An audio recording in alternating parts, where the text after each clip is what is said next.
Job surety, భవిష్యత్తు guarantee అనే caption కింద మనం ముందుకు పోతున్నాం.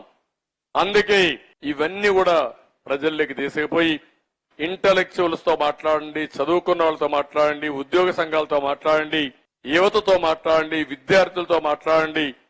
ఒక వ్యక్తిని కాదు, ప్రతి ఒక్క వ్యక్తి మనసుని కదిలించే పరిస్థితి మీరు తీసుకురావాలి. వాస్తవాలు చెప్పే పరిస్థితి మీరు తీసుకోవాలి.